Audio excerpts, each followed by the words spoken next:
जी हां, एल्विश यादव की उल्टी गिनती शुरू हो गई है। नोएडा में रेव पार्टी की जांच अब करेगा wild life crime control bureau. आपको बता दें कि रेव पार्टी और सांपों की सप्लाई मामले को लेकर यूट्यूबर एल्विश यादव का नाम आया था और यूपी के वन्य जीव विभाग ने केंद्रीय ब्यूरो को जांच के लिए पत्र भेजा है। जानकारी यह है कि सांपों की सप्लाई में दक्षिण राज्यों का कनेक्शन मिला है। वन विभाग ने केस कर जांच के लिए अलग अलग कमेटी भी बनाई है। NWCCB के सहयोग के लिए मेरठ के वन संरक्षक, गाजियाबाद और गौतम बुद्ध नगर के DFO की कमेटी बनाई गई है। तो एल्विश यादव की कई ऐसी वीडियोस भी सामने आ चुकी है जिसमें वो सांप से खेलते हुए दिखाई दिए। विदेशी लड़कियों के साथ जो रेप पार्टी होती थी, माना जा रहा है कि वहां पर भी इसी तरह से सप्लाई किया जाता था। तो सांप के जहर की सप्लाई होती थी और नशे के लिए इसे इस्तेमाल किया जाता था।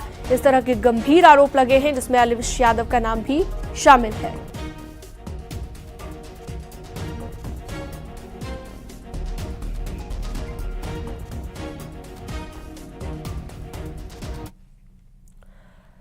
और इससे पहले कल एल्विश को पकड़े जाने की एक्सक्लूसिव तस्वीरें कोटा से सामने आई। राजस्थान के कोटा में एल्विश यादव को पुलिस ने चेकिंग के दौरान पकड़ा था।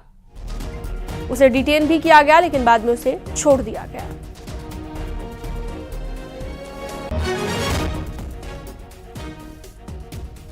तो केंद्रीय ब्यूरो को अब जांच के लिए आदेश दे दिए गए हैं। WCCB अब जांच करेगा। वन विभाग ने अलग अलग कमेटियां बना दी है और न्यूज 18 के पास वो एक्सक्लूसिव तस्वीरें भी हैं।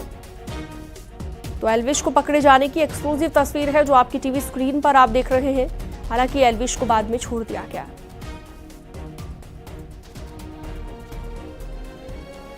विधानसभा चुनाव 2023 के चलते हुए रूटीन नाकाबंदी के दौरान चेकिंग की जा रही थी। दौरान चेकिंग एक PB नंबर गाड़ी आई थी, उसमें 3-4 जने सवार थे। इस संदर्भ में उनसे जब बातचीत की गई और उनकी चेकिंग की गई तो एक ने अपना नाम एल्विश यादव करके बताया था। एल्विश यादव को ये पता चला कि नोएडा में कोई प्रकरण दर्ज है। इस संदर्भ में हमने नोएडा में संबंधित थाने के DCP साहब और ACP साहब से बातचीत करके और अभी वो वांटेड नहीं होने से उनके द्वारा बताया गया कि प्रकरण अभी इन्वेस्टिगेशन में है और उनको आवश्यकता नहीं होने से हमने इनको रिलीज कर दिया। और चलिए इसमें ज्यादा जानकारी के लिए रुक करते हैं। फराह खान हमारे साथ जुड़ चुकी हैं। फराह खान से जानते हैं कि आखिरकार अब इस मामले को लेकर और क्या अपडेट है। फराह, एक तो मुश्किलें इसलिए बढ़ गई हैं एल्विश यादव की क्योंकि केंद्रीय ब्यूरो अब जांच करेगा। वन विभाग ने कई कमेटियां भी बना दी है, ये भी जानकारी मिली है।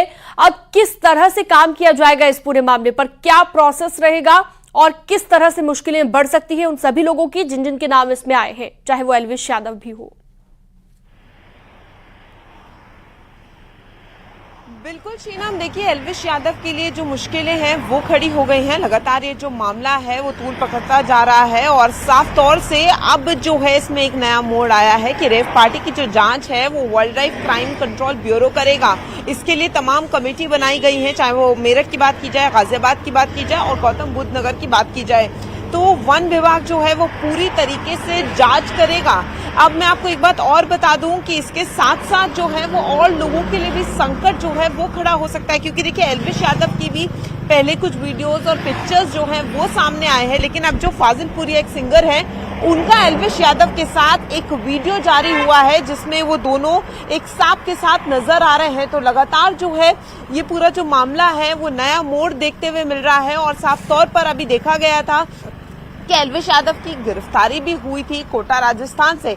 तो अब बड़ी बात यह है कि जिस तरीके से अब ये वाइल्ड लाइफ कंट्रोल ब्यूरो जो है ये पूरी तरीके से जांच करेगा, कमेटी बनाई गई है, क्योंकि अब जो है वो पूरा मामला तो दर्ज कर दिया गया है, लेकिन ये देखा जा रहा है कि जो जिस तरीके से ये पूरा रेप पार्टी का मामला है इसमें सारे जो है वो चीजें देखी जाएंगी कि गौतम बुद्ध नगर में किस तरीके से ये पार्टी हो रही थी, कौन इसमें शामिल है और एल्विश यादव, जिस तरीके से एल्विश यादव ने कुछ दिनों पहले जो है वो अपना रुख भी सामने रखा था कि उनका। ठीक है फराह, मैं आपके पास लौटूंगी दोबारा से, फिलहाल आपको रोकना चाहूंगी। इसी बीच एक बड़ी खबर आ रही है, नोएडा से जुड़ी बड़ी खबर। सिंगर फाजिलपुरिया की बढ़ सकती है मुश्किलें, सांप के साथ शूटिंग, जहर तस्करी केस और एल्विश और फाजिलपुरिया का पुराना वीडियो कोई सामने आ गया है। वीडियो में दोनों साथ में नजर आ रहे हैं। दोनों ने सांप के साथ ये वीडियो बनाया है। फाजिलपुरिया पर भी मामला दर्ज हो सकता है। फराह हमारे साथ लगातार जुड़ी हुई हैं। फराह, एक के बाद एक खुलासे हो रखे हैं और इस बीच सिंगर फाजिलपुरिया की मुश्किलें भी बढ़ सकती है, यानी उन पर भी अब मामला दर्ज हो सकता है, क्योंकि कई लोगों के नाम पहले सामने आ चुके हैं। कह सकते हैं कि अभी पर्दे खुलना बाकी है। एक बड़ा गिरोह ये हो सकता है और कई और लोगों के नाम इसमें शामिल हो सकते हैं। बिल्कुल शीनम, एल्विश यादव के लिए तो देखिए मुश्किलें सामने है ही, लेकिन जैसे जैसे इस पूरे मामले में पर्दे खुलेंगी, जैसे जैसे ये पूरा मामला इन्वेस्टिगेट होता जाएगा, पूरी जांच टीम बैठेगी, जिस तरीके से कमेटी बनाई गई है, तो उसके बाद और लोग भी जो हैं वो इसमें शामिल हो सकते हैं। जैसे थोड़ी देर पहले मैं आपको ठीक बता ही रही थी कि फाजिलपुरिया और एल्विश यादव का जो है वो एक साथ वीडियो जो है वो वायरल होने लगा है, जिसमें वो दोनों सांप के साथ नजर आ रहे हैं। तो फाजिलपुरिया पर भी जांच हो सकती है और इस तरीके से काफी लोग, क्योंकि जैसे आपने भी कहा, एक गिरोह सामने आ सकता है, क्योंकि धीरे धीरे इस तरीके के वीडियो वायरल होने लगे हैं। एल्विश यादव के पहले हमने वीडियोस देखे थे कि वो ऐसे वीडियो और पिक्चर्स वायरल हुए थे।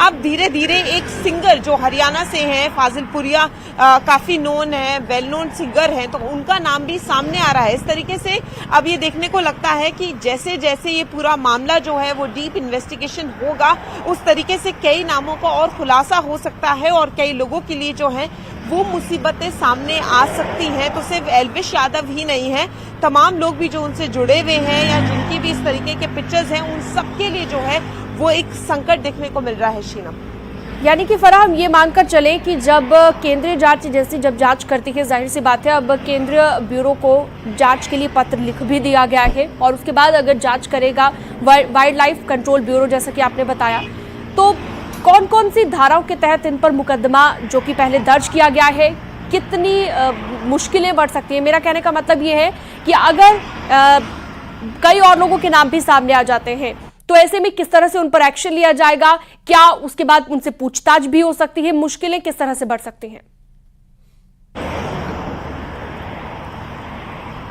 देखिए शीनम, पीपल ऑफ इंडिया जो ट्रस्ट है उसकी तरफ से जो है वो पीपल फॉर इंडिया जो ट्रस्ट है उसकी तरफ से एक मामला दर्ज किया गया और उसके बाद जो है वो लगातार एल्विश यादव का नाम सामने आया और उसके बाद जो है वो जांच उस तरीके से हुई। हालांकि एक वीडियो सामने आया और उसके बाद गिरफ्तारी भी हुई एल्विश यादव की। लेकिन अब यहाँ सबसे बड़ी बात यह है कि जिस तरीके से अब वाइल्ड लाइफ जो क्राइम कंट्रोल ब्यूरो है वो पूरी तरीके से इसको इन्वेस्टिगेट करेगा, तो देखिए इसमें पूरी कमिटीज बनाई गई हैं, चाहे हम वो मेरठ की बात करें, गाजियाबाद की बात करें या गौतम बुद्ध नगर की बात करें, तो ये जितना भी एरियाज है वहाँ के जो वन विभाग है वो सब जांच करेंगे कि किस तरीके से ये मामले सामने आ रहे हैं, क्या सच में जो है ये सांपों का नशा जो है और रेव पार्टी की जो बात है, इन सारी चीजों पर इन्वेस्टिगेशन होगी तो उसमें सारे नाम आएंगे। अभी शुरुआत एल्विश यादव से हुई है, लेकिन आगे ये भी माना जा सकता है कि जितने भी लोग एल्विश यादव से जुड़े होंगे ये एक पूरा गिरोह हो सकता है। तमाम लोगों पर जो है वो संकट जो है वो देखने को मिल सकता है, क्योंकि जिस तरीके से एक नया वीडियो वायरल हो रहा है, जैसे हम फाजिलपुरिया की बात कर रहे हैं, ऐसे तमाम लोग और भी हो सकते हैं। तो इस पर पूरी इसीलिए जो है वो पूरी जांच की जा रही है ताकि और जो नाम अभी पीछे रह गए हैं और जो खुलासे रह गए हैं, बिल्कुल। और Farah, wild life control bureau जब जांच करेगा तो जाहिर सी बात है वो अपने तरीके से जांच करेगा, उसका एक अलग प्रोसेस रहेगा। फिलहाल आप बने रहिएगा फराह हमारे साथ। एक बार अपने दर्शकों को ये बताते हैं कि एल्विश के पकड़े जाने की पूरी कहानी आखिर है क्या। कल शाम 6 बजे के करीब एल्विश यादव को पुलिस ने पकड़ा। राजस्थान की कोटा पुलिस ने एल्विश को पकड़ा और कोटा से यूट्यूबर एल्विश को डिटेन किया गया। नाकेबंदी के दौरान पुलिस ने उसे पकड़ा और इसके बाद कोटा पुलिस ने नोएडा पुलिस को खबर की कि एल्विश यादव को हमने पकड़ लिया है। क्या आपके यहाँ पर वो वांटेड तो नहीं है? वांटेड नहीं होने पर पूछताछ के बाद एल्विश यादव को छोड़ दिया गया। और अब यहाँ पर पुलिस वर्सेस पुलिस का खेल देखिए। राजस्थान और नोएडा पुलिस के अलग अलग दावे हैं। क्या है दावे वो भी आपको ग्राफिक्स के जरिए समझा देते हैं। कोटा पुलिस का कहना है कि हमने एल्विश को पकड़ा था और इसके जवाब में नोएडा पुलिस ने कहा था कि हमें इसकी कोई खबर नहीं है। ये एल्विश पर पुलिस और पुलिस वर्सेस पुलिस यानी कि राजस्थान पुलिस और नोएडा पुलिस के बीच पूछताछ के लिए डिटेन किया था। अभी पूछताछ में हिरासत की जरूरत अभी तक नहीं है, ऐसा नोएडा पुलिस ने जब कहा। तो ये हमने आपको बताया। और इसके अलावा एल्विश यादव को छोड़ दिया गया राजस्थान पुलिस की ओर से जांच के हिसाब से आगे की कार्रवाई। हालांकि अब वाइल्ड लाइफ कंट्रोल ब्यूरो इसकी जांच करेगा, जैसा कि हमने आपको बताया। और राजस्थान पुलिस का दावा है कि नोएडा पुलिस से संपर्क किया है हमने, जबकि नोएडा पुलिस का कहना है सूत्रों के मुताबिक कि नोएडा पुलिस से कोई संपर्क नहीं हुआ और बिना संपर्क के ही उसे राजस्थान पुलिस ने छोड़ दिया, ये जानकारी मिली है। कोटा पुलिस ने कहा कि हमने इसलिए पकड़ा क्योंकि नोएडा पुलिस एल्विश को तलाश रही थी। ये भी यहां पर एक बात निकलकर सामने आई, जबकि नोएडा पुलिस ने कहा कि हमें एल्विश की जरूरत नहीं, और जरूरत भी होती तो नोएडा पुलिस सक्षम है। नोएडा पुलिस ने कहा कि अभी पूछताछ चल रही है, अभी हिरासत की जरूरत नहीं है, ये भी कहा गया। लेकिन दोनों के बीच में जो अलग अलग तरह से बयान दिया गया वो कहीं ना कहीं चर्चा का विषय बना हुआ है। किसी भी आरोपी अपराधी को खोज निकालने में राजस्थान की कोटा पुलिस कहती है कि पूछताछ के लिए उन्होंने डिटेन जरूर किया था, पूछताछ के बाद उसे छोड़ दिया गया, जबकि नोएडा पुलिस का कहना कुछ अलग है कि अभी पूछताछ या फिर हिरासत की जरूरत नहीं है। कोटा पुलिस ने कहा कि एल्विश यादव को हमने छोड़ दिया, तो नोएडा पुलिस ने कहा कि जांच जारी है और जांच के हिसाब से ही आगे की कार्रवाई की जाएगी।